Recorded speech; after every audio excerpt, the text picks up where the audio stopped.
Hi friends, उदय GS research centre में आपका स्वागत है। जैसा कि इसके पहले पुर्तगालियों के आगमन में सबसे पहले बार्थोलोमेओ डियाज निकला था, लेकिन खोज नहीं कर पाया। लेकिन पुर्तगाली के बाद डच आते हैं। और एक चीज आप ये भी समझिए कि डच की इतनी दयनीय कंडीशन थी कि उनके पास नौसेना भी नहीं थी। अगर नौसेना नहीं थी तो बाद में कैसे कैसे ये हाईलाइट होते चले गए, ये बात तो पकड़नी चाहिए।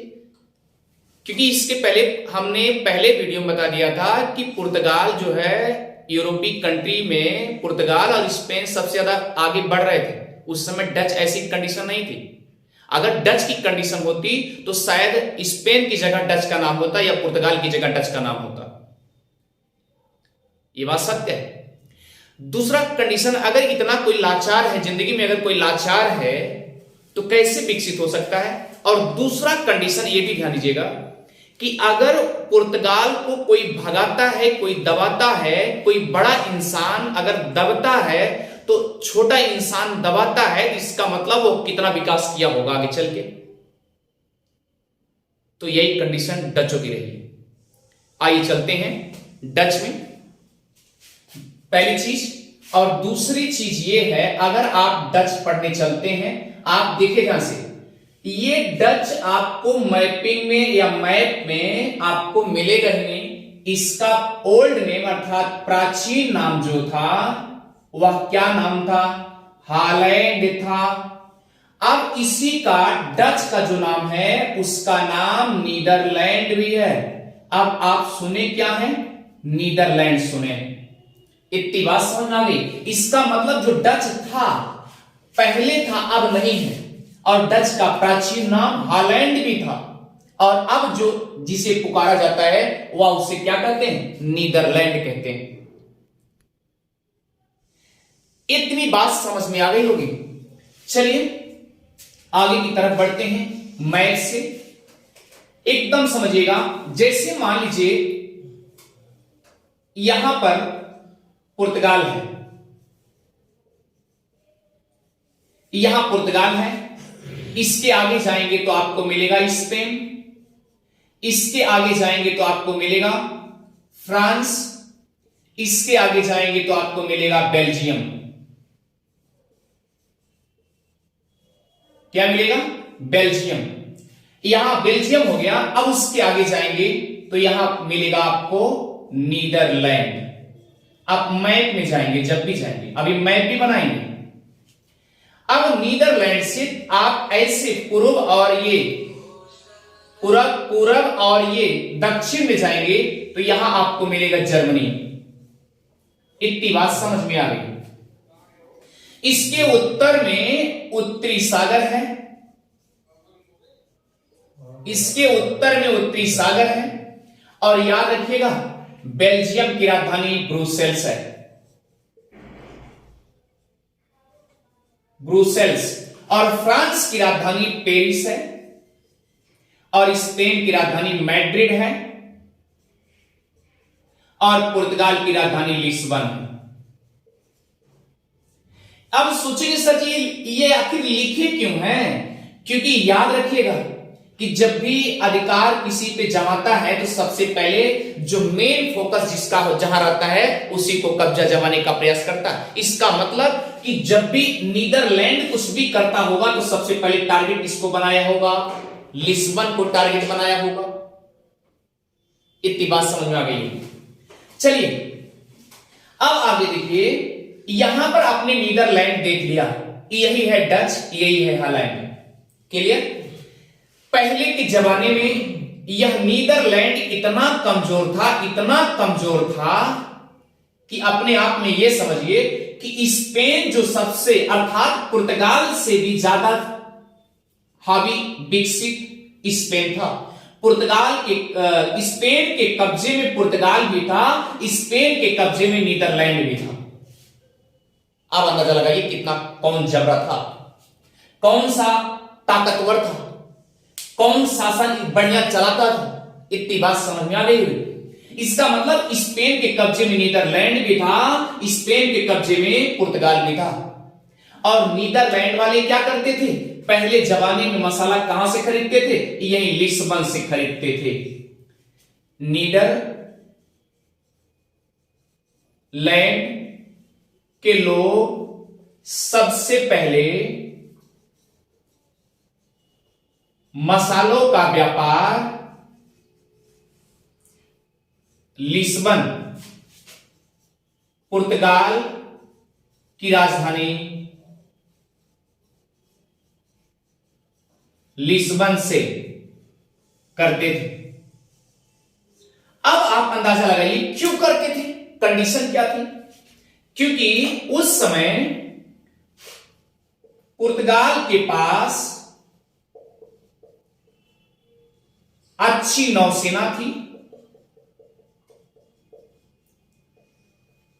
लेकिन डच के पास नौसेना अच्छी नहीं थी। अब सोचिए, अब ये डच वाले क्या सोचते थे कि अगर हम डायरेक्ट जो है भारत जाएंगे तो काफी ज्यादा कॉस्टली पड़ेगा, महंगा पड़ेगा, इसलिए क्या करते थे, ये लिस्बन से ही खरीद लेते थे, पुर्तगाल से ही अपना आयात निर्यात करते थे। दूसरा कंडीशन क्या हुआ, जब ये स्पेन से, अर्थात याद रखिएगा इंग्लिश चैनल होते हुए, किधर से, इंग्लिश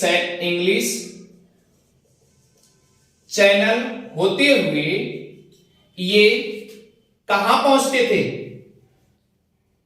रोटरडम पहुंचते थे। अभी मैपिंग किया जाएगा। अब सवाल उठता है कि आपके मन में उठेगा कि रोटरडम क्या है। रोटरडम ये एक बंदरगाह है नीदरलैंड का, ये नीदरलैंड का बंदरगाह है। अब नीदरलैंड की राजधानी क्या है, ये भी सवाल उठ सकता है। तो याद रखिए नीदरलैंड की राजधानी एम्स्टरडम है। क्या है, एम्स्टरडम है। तो रोटरडैम यह क्या है, एक बंदरगाह है, सीपोर्ट।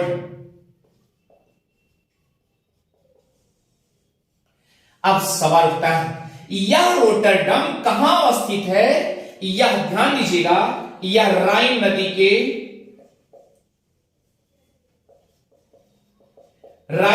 के मुहाने पर स्थित है। अब सवाल उठता है कि राइन नदी कहां से निकलती है। यह राइन नदी स्विस या स्विट्जरलैंड के आल्प्स पर्वत के उच्च शिखर से निकलती है। अब देखिए ध्यान से, अब यहां से निकलने के बाद यह राइन नदी क्या कंडीशन है। राइन नदी फ्रांस, इधर फ्रांस है वेस्ट में, ये वेस्ट में फ्रांस है और ईस्ट में क्या है, यह जर्मनी है। और जर्मनी की राजधानी आपको पता है ना, बर्लिन है। और फ्रांस की राजधानी क्या है, पेरिस। अब इसी के बीच से राइन नदी निकलती है, ये आपकी राइन नदी है। यही इसी के मुहाने पर ध्यान दीजिएगा, जब ये रोटरडम के पास पहुंचती है तो यहीं पर अपना पानी गिरा देती है। इसका मतलब यह है कि फ्रांस और जर्मनी के, फ्रांस और जर्मनी के बीचों बीच सीमा रेखा बनाती है। अब आपके मन में उठ रहा होगा कि ये कौन सी नदी है जो फ्रांस और जर्मनी के बीचों बीच से जा रही है, तो सीमा रेखा बना रही है। तो याद रखिए राइन नदी है, और इसी राइन नदी के तट पर यह क्या है, रोटरडम बंदरगाह अवस्थित है, जो कि अपना पानी ये राइन नदी उत्तरी सागर में गिरा देती है। कहां गिरा देती है, उत्तरी सागर में गिरा देती है। और राइन नदी के बारे में जरा कंडीशन देखिए, अभी मैपिंग बहुत बढ़िया से किया जाएगा, जरा केयर करते रहिएगा। इसे मिटा दे रहे हैं।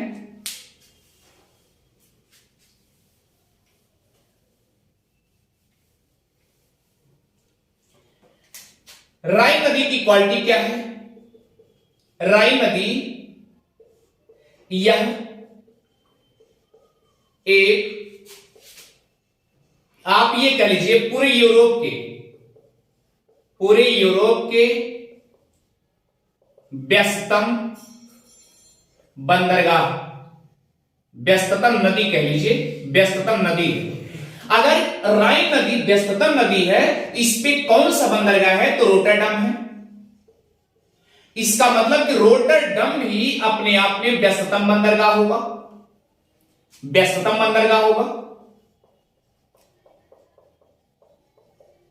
अगली कंडीशन, अगर कोई चीज व्यस्ततम बंदरगाह है, इसका मतलब कि राइन नदी में सभी नौकाएं आती जाती होंगी, तभी तो व्यस्त होंगी ना। नदियां भी व्यस्त, बंदरगाह भी व्यस्त। इसका मतलब कि सब के सब क्या होंगे? आदान प्रदान किए जाते होंगे। अगर एक नदी इधर से जाती होगी तो एक जहाजी बेड़ा उधर से आता होगा। इसका मतलब कि राइन नदी क्या है? व्यस्ततम होने के कारण क्या है? आवागमन ज्यादा है। अब आप सोचिए, अगर राइन नदी में आवागमन ज्यादा है, इसका मतलब कि अंत तक, राइन नदी के अंत तक जहाज भी जाती होगी।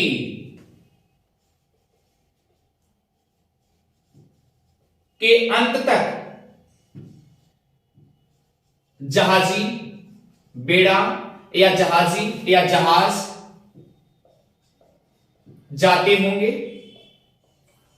अगली कंडीशन, अब दूसरा कंडीशन क्या है कि राइन नदी अगर यहां पर अंत तक जाती है, तो इसका मतलब कि राइन नदी के जो अगल बगल जितने देश हैं, वहां पर संसाधन की मात्रा भी अधिक होगी।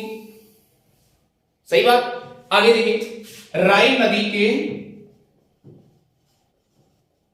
नदी के आसपास जो भी देश होंगे, यूरोप के देश, स्पेशली यूरोप के देश, ध्यान दीजिएगा, जो भी देश है वह क्या होंगे? संसाधन युक्त होंगे।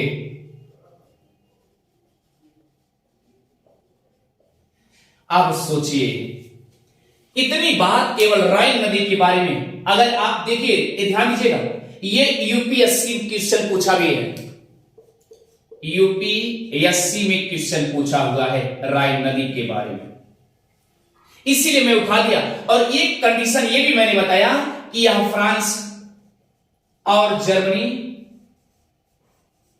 की सीमा रेखा भी बनाती है।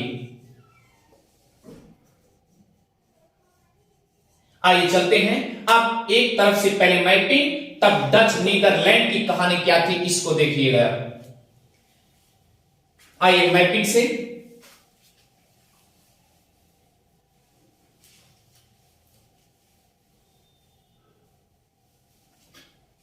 चलिए मैप बनाइए।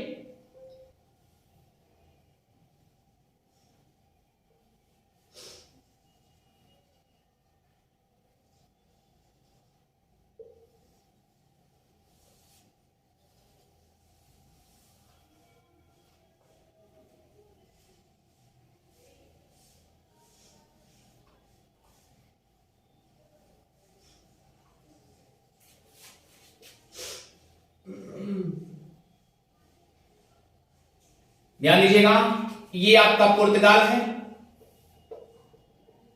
और इधर आपका स्पेन हो जाता है, स्पेन, उसके बाद फ्रांस, उसके बाद बेल्जियम,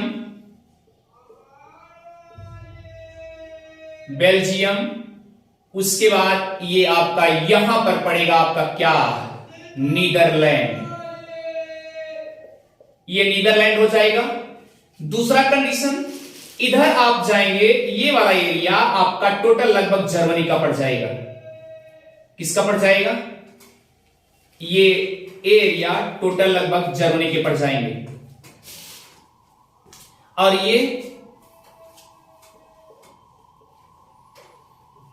ये फ्रांस के हो जाएंगे। याद रखिए ये नदी यही है राइन नदी, यहां पर आपका पड़ेगा स्विट्जरलैंड, यही है, ये क्या है स्विट्जरलैंड। यही पर्वत से, आल्प्स पर्वत के उच्च शिखर से यही नदी निकलती है। इधर जर्मनी है, इधर फ्रांस है, इन दोनों के बीच सीमा रेखा बनाते हुए अब ध्यान दीजिएगा ये नीदरलैंड पहुंचती है। और ध्यान दीजिए यहीं पर ये उत्तरी सागर है, क्या है उत्तरी सागर। यहीं पर रोटरडम बंदरगाह है, रोटरडम बंदरगाह है। और याद रखिए मैंने आपसे कहा कि रोटरडम बंदरगाह राइन नदी के मुहाने पर ही स्थित है। पहले क्या करते थे ये यहां इंग्लिश चैनल से क्या करते थे ले आते थे, फिर इंग्लिश चैनल से यहां कहां आते थे पुर्तगाल से आते थे, लिस्बन से व्यापार किया करते थे। कौन करते थे डच। इसके पहले स्पेन वाले इसे कब्जा करके रखे थे, किसको नीदरलैंड को, और किसको पुर्तगाल को। अब सोचिए इसका मतलब स्पेन जो है ताकतवर था, सबसे ज्यादा ताकतवर था पुर्तगालियों के या यूरोपियन के आगमन से लेकर के उस समय कंडीशन जो थी स्पेन की सबसे ज्यादा थी, उसके बाद किसका था पुर्तगाली का। और ये नीदरलैंड वाले ये इधर जाना भी नहीं चाहते, भारत में ईस्ट इंडिया की तरफ जाना भी नहीं चाहते थे, ईस्ट इंडीज की तरफ जाना भी नहीं चाहते थे। ये क्यों नहीं आना चाहते थे, क्योंकि ये सोचते थे अगर हम इधर आएंगे मसाले लेने आएंगे तो ये क्या होगा बहुत कॉस्टली पड़ेगा। इतनी बात समझ में आ गई होगी। तो इसी वजह से अब दूसरा कंडीशन क्या था, 1581 के आसपास लगभग 1581 में जब स्पेन से ये मुक्त हो गया, स्वतंत्र बन गया, इस बात को ध्यान दीजिए, ये जब छूट गया स्वतंत्र हो गया तो क्या किया ये धीरे धीरे क्या किया अपना नौसेना मजबूत किया। कहा पहले हम इस तरीके से भारत की तरफ नहीं जाएंगे, ईस्ट इंडीज की तरफ नहीं जाएंगे, हम सबसे पहले हम क्या करेंगे, सबसे पहले हम अपनी नौका सेना या नौसेना को मजबूत करें। अगर नौसेना मजबूत कर लेंगे तब हम पहले पुर्तगाली का सामना कर पाएंगे, व्यापार कर पाएंगे या उनके बराबर चल पाएंगे। ये इस पे नीदरलैंड के लोग सोचे। अब अंदाजा लगाइए कि मकसद क्या था। ये सोच रहे थे पहले अभी हमारी कंडीशन इतना अच्छी नहीं है, इसलिए हम क्या करेंगे लिस्बन से मसाला खरीद करके हम व्यापार करेंगे आसपास में, इतनी बात सोच रहे थे। दूसरा कंडीशन क्या था, क्योंकि इनके पास नौकायान या जहाजी बेड़ा कह लीजिए, इनके पास अच्छे संसाधन नहीं थे, तो सबसे पहले हम क्या करेंगे लिस्बन से खरीद करके एक बार मालामाल हो जाएंगे। उसके बाद जब मालामाल हो जाएंगे तो क्या करेंगे, फिर इनकी बराबरी करके इनको पिछाड़ने का प्रयास करेंगे। कहते नहीं है जिसको रास्ता दिखाया जाता है वही क्या करता है, रास्ता के साथ साथ जिसको कुछ जगह मिल जाती है पूरा जगह लेने का प्रयास करता है। तो सेम कंडीशन ये यहीं से लेकर के यहीं लिस्बन से लेकर के क्या करते थे व्यापार किया करते थे, लेकिन इनके पास नौसेनाएं अच्छी नहीं थी। जब ये कमा लिए तो क्या हुआ ध्यान रहे, धीरे से अपने आप में परफेक्टली नौसेना के रूप में तैयार कर लिए, इसके बराबर हो गए। बराबर के साथ साथ अब ये यहां से पहला डच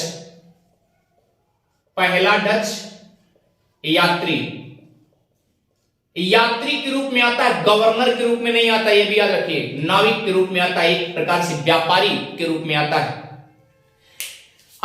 उसका नाम है हाउटमैन, या आप कह सकते हैं देहस्तमान। हाउटमैन उसका फुल नेम था। यह व्यक्ति 1595 और 1596 में यहां आता है। अब सोचिए यहां से पहला यात्री अगर पूछा जाए कि पहला डच यात्री कौन आया था? तो याद रखिएगा देहस्त, मैन या हाउट मैन आया था। ठीक है। अब जब ये आया तो क्या किया? ये पहले भारत की तरफ नहीं गया, ये पहले भारत की तरफ ना जाकर के पहले पहुंच गया इंडोनेशिया। कहां पहुंच गया? इंडोनेशिया पहुंच गया। ये भारत ना जाकर इंडोनेशिया चला गया। क्यों? क्योंकि कहावत कही गई ना, ये समझे थे, ये सुने थे कि इंडोनेशिया मसालों का दीपोई कहा जाता है। आज भी याद रखिएगा, अगर आपसे पूछा गया मसालों का द्वीप किसे कहा जाता है तो इंडोनेशिया ही है। मसालों का द्वीप किसे कहते हैं? इंडोनेशिया। क्लियर?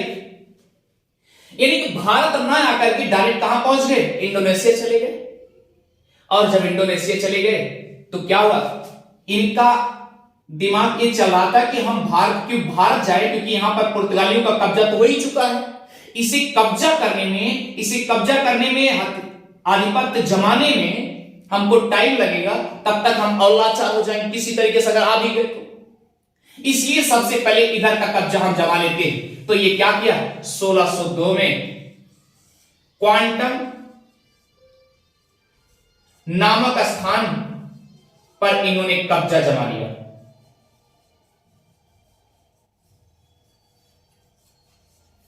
इस प्रकार अगर आपसे पूछा जाए आने के क्रम में, तो याद रखिएगा पुर्तगाली पहले तो आए। इधर देखिए, पहले कौन आए थे? पुर्तगाली आए थे। उसके बाद कौन आए थे? डच आए थे। उसके बाद कौन आए थे? अंग्रेज आए थे। इस बात को ध्यान दीजिएगा। लेकिन कंपनी जब स्थापित हुई है तो याद रखिए, पहले पुर्तगाली कंपनी, उसके बाद